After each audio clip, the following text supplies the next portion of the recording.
तो उस दिन क्या हुआ, जो कि मेरा नाम चला गया था, इसलिए पीटीआई ने स्टोरी कर दी। हाँ, इलाहाबाद में मेरी श्रद्धांजलि भी हो गई, मेरे घरों पे तमाम लोगों के जो मित्रों के फ़ोन आते रहते। इस तरीके से बहुत सारे ऐसे दिलचस्प जो जिसको कहें कि वाक़यात हुए। ये है अरविंद कुमार, दिल्ली में रहते हैं और पेशे से पत्रकार हैं। दरअसल जो किस्सा अरविंद कुमार सुना रहे हैं वो एक प्लेन क्रैश का है, एक प्राइवेट प्लेन क्रैश का, जिसमें उन्हें खुद सवार होना था, लेकिन किन्हीं व्यक्तिगत कारणों से वो वहां नहीं जा सके। लेकिन प्लेन के पैसेंजर की लिस्ट में उनका नाम था।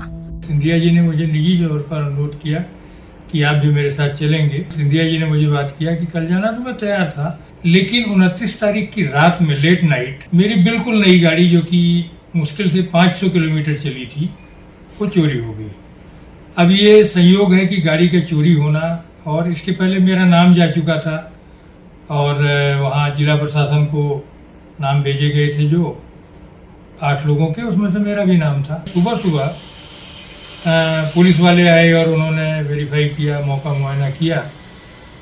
फिर सुबह 8 बजे के आसपास सिंधिया जी का फ़ोन आया, माधवराव जी का, कि आप कब चल रहे हैं। मैंने कहा सर मेरी गाड़ी चोरी हो गई और मैं एफआईआर नहीं लिखाऊंगा और इंश्योरेंस वालों को नहीं बताऊंगा, तो ये लोग कहेंगे कि आपकी गाड़ी चोरी हुई और आप कानपुर और कहाँ घूम रहे हैं जो है।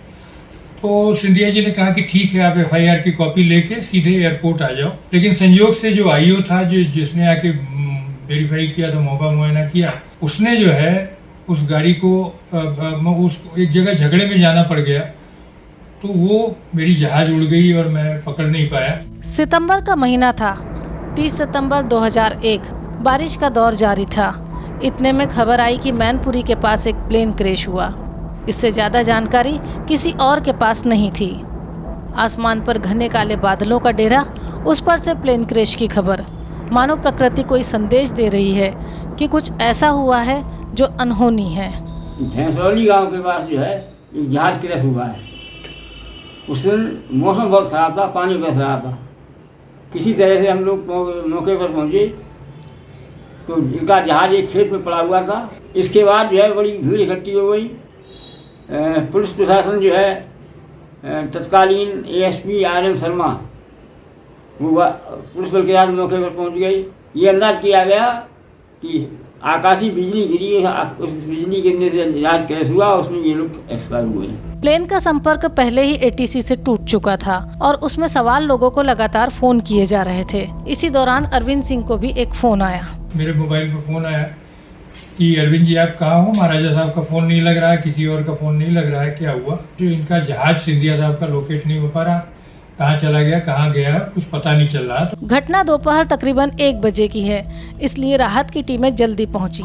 घटना स्थल पर मौजूद लोगों के मुताबिक पुलिस के वायरलेस सेट पर मैसेज लगातार चल रहे थे। एक मैसेज ने मौके पर मौजूद लोगों के कान के साथ साथ रोंगटे भी खड़े कर दिए। मैसेज में कहा जा रहा था कि मैनपुरी में जो प्लेन क्रैश हुआ है उसमें माधवराव सिंधिया सवार थे। फिर क्या, पुलिस टीम ने गाँव वालों की मदद से लाशें निकालना शुरू किया। एक एक कर लाशें निकाली गयीं और कुल 8 लाशें निकली, जिनकी पहचान कर पाना किसी के लिए आसान नहीं था। कुछ देर के बाद जो है लुइस खुर्शीद, ये मिस्टर सलमान खुर्शीद की धर्मपत्नी है, वो किसी प्रकार गुजर रही थी, वो आ गई। उन्होंने सिंधिया की शिनाख्त की और 2 पायलट से उनकी शिनाख्त की और एक महिला पत्रकार की शिनाख्त की। उस वक्त अटल बिहारी वाजपेयी देश के प्रधानमंत्री थे, जो माधवराव सिंधिया के राजनीतिक प्रतिद्वंदी तो थे ही, साथ ही उनके गृह जिले ग्वालियर के थे। केंद्र सरकार ने माधवराव सिंधिया के पार्थिव शरीर को लाने के लिए स्पेशल प्लेन भेजा। बड़े नेता के निधन से राजनीतिक दलों के साथ साथ ग्वालियर के जयविलास पैलेस में मातम पसर गया। वहीं मीडिया के लिए वो 2 दिन किसी काले दिन से कम नहीं थे, क्योंकि माधवराव सिंधिया के साथ जो लोग प्लेन क्रैश में मारे गए उनमें से 4 पत्रकार भी थे। ये सभी सिंधिया के एक कार्यक्रम के लिए कानपुर जा रहे थे। उस दौरान देश की राजनीति में सोनिया गांधी के विदेशी मूल का मुद्दा नया नया जोर पकड़ा था।